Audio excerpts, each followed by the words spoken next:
The Cecil Hotel is an affordable housing complex in Los Angeles, California that opened in 1924. Welcome to another episode of Throwback Thursday. So stay tuned on a random Thursday for a new remade video of an old video that I did before. Thanks. The following program deals with mature subject matter that may not be suitable for all viewers. Discretion is advised.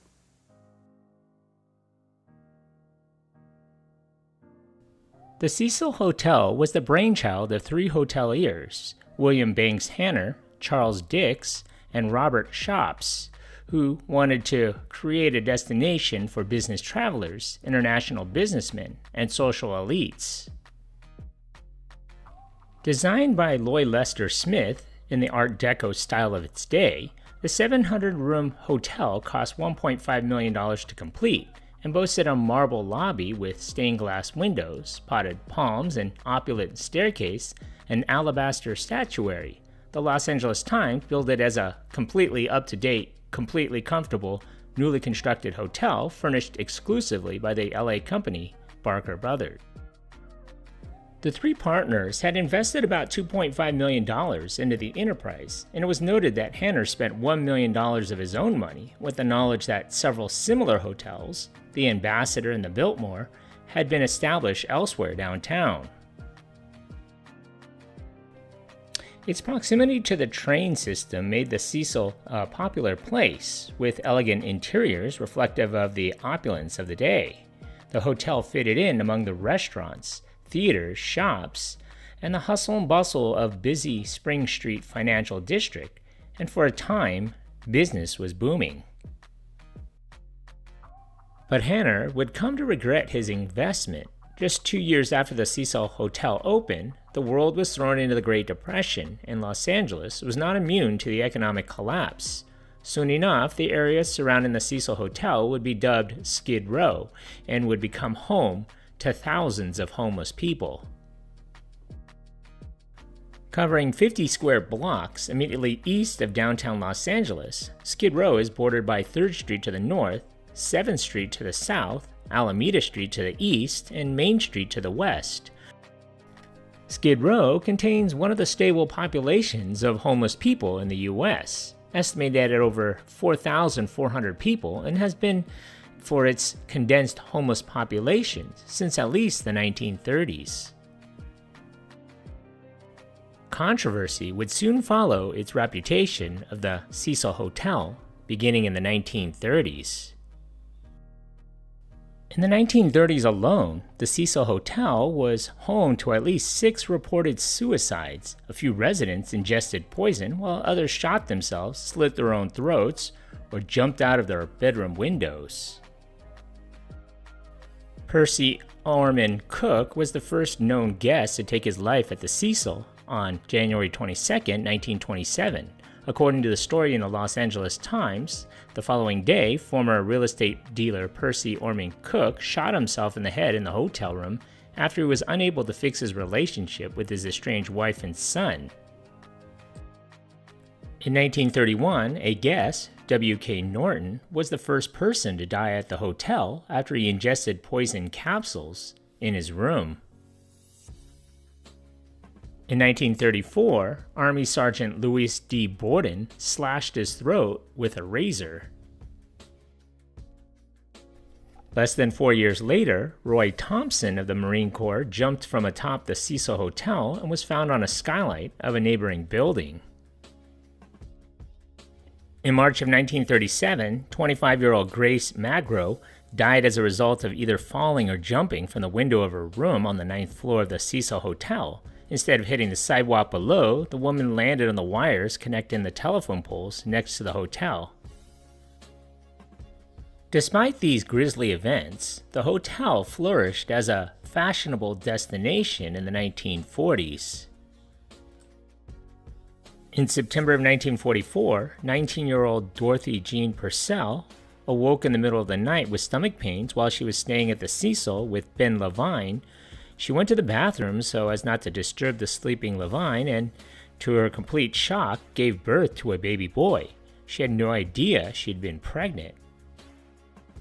Mistakenly thinking her newborn was dead, Purcell threw her live baby out the window and onto the roof of the building next door. At her trial, she was found not guilty of murder by reason of insanity and was admitted to a hospital for psychiatric treatment. Another grisly noteworthy guest of the hotel was Elizabeth Short, who came to be known as the Black Dahlia after her 1947 murder in Los Angeles. The arrival of the freeways in the 1950s allowed people to live in the suburbs and drive in, and the luster of the Grand Hotel was fading as business was being drawn away from downtown Los Angeles. In 1962, 65-year-old George Giannini was walking by the Cecil with his hands in his pocket when he was struck and killed by a falling woman. Pauline Auten, 27, jumped from her 9th floor window after an argument with her estranged husband, Dewey. Her fall killed both her and Giannini instantly. Police initially thought the two had committed suicide together, but reconsidered when they found Giannini was still wearing shoes. If he had jumped, his shoes would have fallen off mid-flight.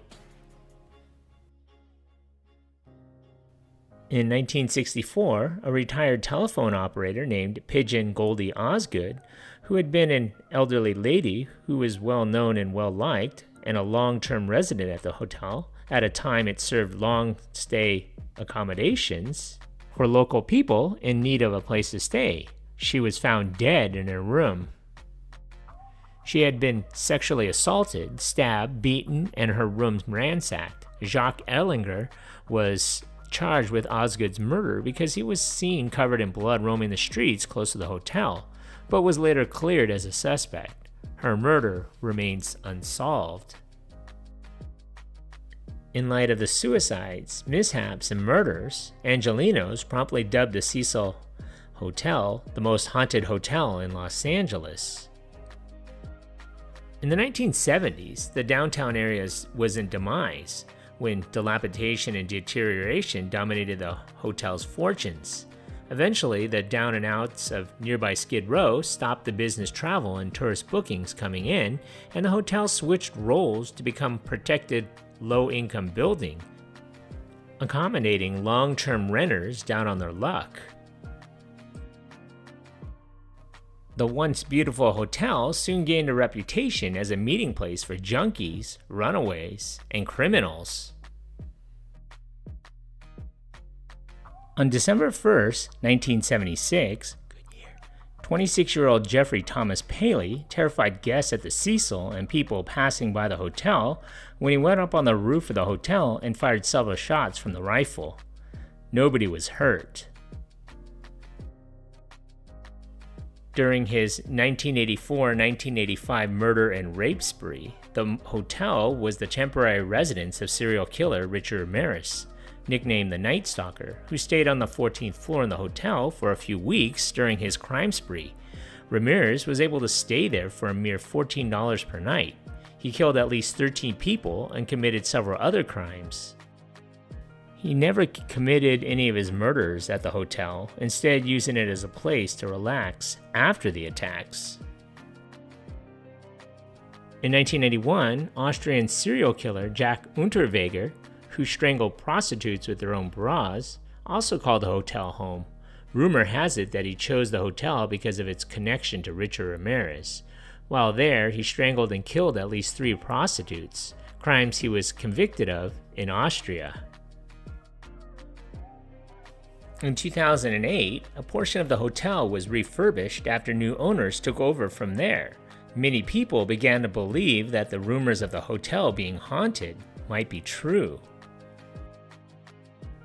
In 2011, the Cecil attempted to shake off its macabre history by rebranding itself as a Stay-On Main Hotel and Hostel, a $75 per night budget hotel for tourists. Several years later, New York City developers signed a 99-year lease and began gut renovating the building to include an upscale boutique hotel and hundreds of fully furnished micro units in keeping with the surging co-living craze. In 2013, the Cecil, by then rebranded as Stay on Main, although still maintaining the original Hotel Cecil signs and painted advertisements on its exterior. In 2013, Canadian college student Elisa Lam was found dead inside the water tank on the roof of the hotel 3 weeks after she had gone missing. Her corpse was found after hotel guests had complained of bad water pressure and a funny taste to the water. Though authorities ruled her death as an accidental drowning, critics believed otherwise. Before her death, surveillance cameras caught Lam acting strangely in an elevator, at times appearing to yell at someone out of view, as well as apparently attempting to hide from someone while pressing multiple elevator buttons and waving her arms erratically. The last body was found at the Cecil Hotel in 2015, a man who reportedly committed suicide, and ghost stories and rumors of the hotel's haunting swirled once more. As many as 10,000 homeless people live within a 4-mile radius of the hotel.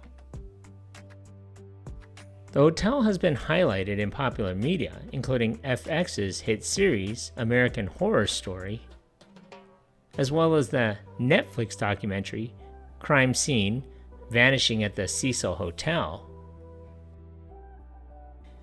A 2023 Los Angeles Times article described and photographed the rundown conditions inside the Hotel Cecil, which included black mold and vermin infestations, water leaks, graffiti, vandalism, and unsanitary conditions. In March of 2024, the Cecil Hotel was put up for sale. An ad described it as being situated in downtown Los Angeles. This high-rise, boasting a historical landmark designation, comprises of 15 floors and offers a net rentable area of approximately 105,000 square feet. The property is currently in the lease-up phase and is 60% occupied. Ownership projects occupancy levels of 80 to 90% by mid-2024. Whether the Cecil Hotel is haunted or whether the mysteries surrounding the property are merely spun from myth, rumor, and urban legend, it's all up for debate.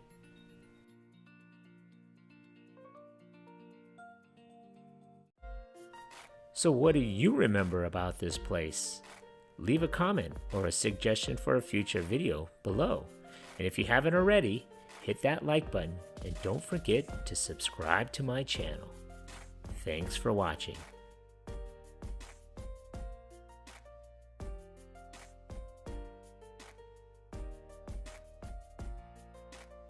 Bringing back memories from the good old days. That's super cool, man.